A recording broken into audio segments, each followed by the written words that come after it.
What's up, guys? Welcome back to Everyday Money. Today I want to talk about a topic that I come across a lot on the internet, especially on Reddit and Twitter and YouTube and such, about people talking about how they're mired down in their student loans and how their college degree ended up not being such a great thing and is now basically a crippling debt on their life. And I think it goes a lot with how college degrees were sold to folks as they were coming out of junior high and high school. For example, me, I graduated around 2002, and at the time, if you were not going on to college, if you didn't have some degree in mind, you were definitely going to be a failure. As a matter of fact, when I told my college or my high school advisor that I did not plan on getting a high school or a college degree, I didn't plan on going to college because I didn't see the need for it, I was basically told that I would not amount to anything and that I would be poor and destitute, and that was basically it. That was what they told me was going to happen to me after I had graduated high school. Now, I've gone on to make a six-figure income in my W-2 income. I have a mildly successful YouTube channel. I have over $1 million worth of residential real estate. House, wife, kids, and toys, and all the things that come along with the American dream.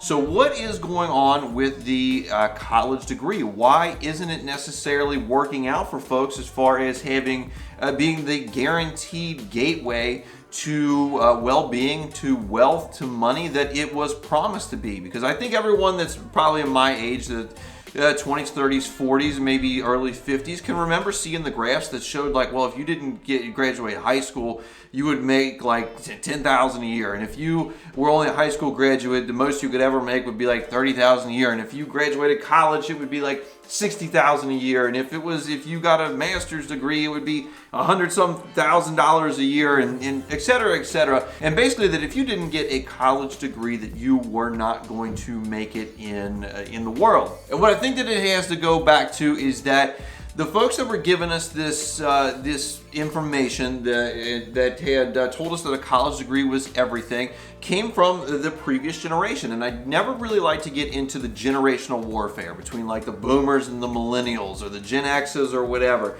But essentially the baby boomers back in the day, they didn't have a lot of folks that had college degrees when they were growing up. Their parents, for the most part, didn't go to college. They worked in factories. They again, built things with their hands. They worked in trades. They were part of the unions and such. They didn't have a lot of people that had college degrees in that period of time.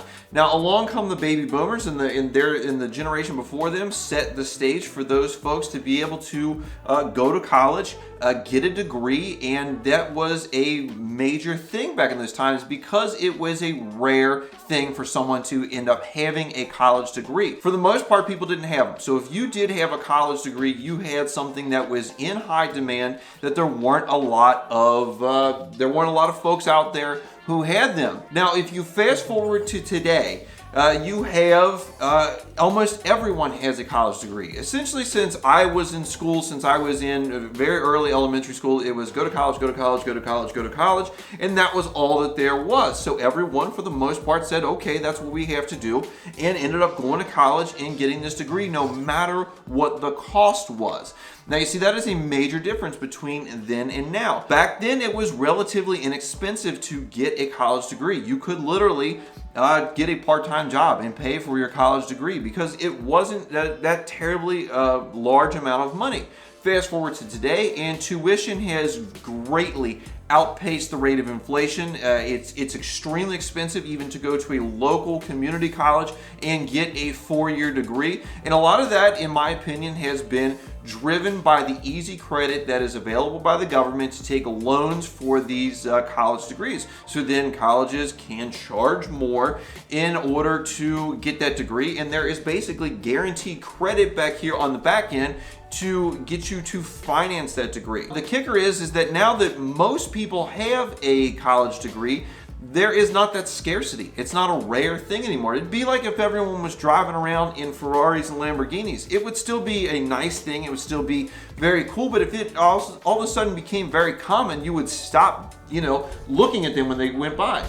Sort of like the first time that you saw a Tesla to now. They're becoming much more popular, and you see them all the time now, and you're like, oh, there's another Tesla. Now it's very, very common. You hear about them all the time, and they're just not as rare as they used to be.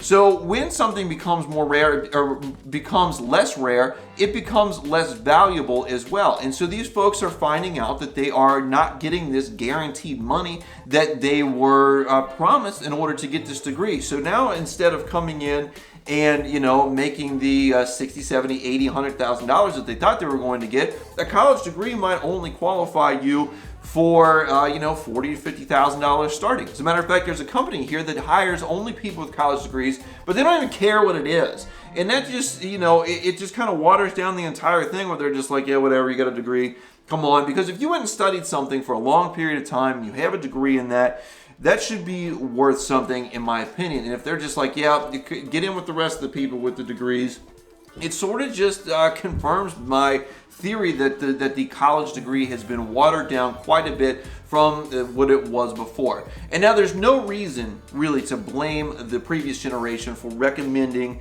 that all of us go to college, because that worked extremely well for their generation. It was the ticket to wealth. But now the thing is, in just like every generation has had to find their way. The greatest generation had to go overseas and defeat a clear and present evil that was in the world, and they found their way through that and came back and worked hard so that the baby boomer generation could then use their college degrees and build businesses and get them to the point where the millennials came along. And then when we were born, things were becoming different. College degrees were being very saturated, like I have mentioned already. And just like every other generation, we are going to have to find, and a lot of us have found, the way forward for our own generation that doesn't necessarily follow the same path as the others. Now, the flip side of that is that there is another thing that millennials and younger folks are doing instead of getting college degrees to make themselves a living, to make themselves wealthy, whatever.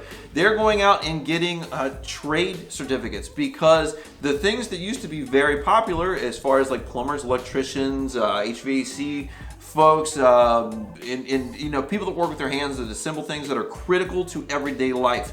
HVAC is critical to everyday life. Electricity is critical to everyday life. Plumbing is critical to everyday life, and these things are necessary, but they have now become the rare commodity. Your master technicians for HVAC, for plumbing, electricity, for auto repair, for anything that you need that involves working with your hands that needs a license, have become extraordinarily rare and now can charge premium prices. And these folks are making six-figure livings. They're building their own businesses and becoming millionaires off of these things. So the thing is, before you go out and plunk down all that money on that expensive college degree, before you go into tens or hundreds of thousands of dollars of debt for that college degree, make sure that you know that the income is out there to not only provide you a good living, but a living that's good enough that's going to be able to pay back those loans in a reasonable amount of time, so that you can not be burdened by that debt burden forever for a college degree that you may not even need at all for a job that you want to do. Additionally, there are some passion jobs that people just need college degrees for. For example, like teachers and social workers may not get paid the best amount of money for what they provide to society, but they do typically have to have master's degrees in those different disciplines. Those can be quite expensive, and it's just something to think about before you again plunk down all that money and then are basically just working in order to pay down your student loans. Now, obviously, there's some careers out there that essentially require degrees as, they just require degrees. They're essentially almost like trade school degree programs, such as doctors, attorneys, engineers, things of that nature, where you have to go to school to get this degree in order to get that job that you may be looking for is either a career, or maybe it's even your passion to be a physician, or to be a defense attorney, or like an aerospace engineer and design, or the next airplane or spaceship. Just be sure that when you are racking up those hundreds of thousands of dollars of debt, that you do have a plan to pay for that, and that there is not going to be a giant financial hardship that will put you to the point where you are going to work and you cannot fulfill the rest of your dreams, such as perhaps buying your own home, starting a family, and all of the other things that folks look for in the typical American dream. Guys, if you like this video, be sure to give me a big thumbs up on it. That really helps me out in the YouTube algorithm. If you haven't subscribed yet, be sure to subscribe to grow your wealth, increase your success, put you on the road to financial freedom. We talk about all things money here, including investing in stocks, investing in real estate, investing in cryptocurrencies, and basically anything that we can do to create passive streams of income so that you can stop trading all of your time for money. I appreciate you guys watching today, and I'll see you in the next one.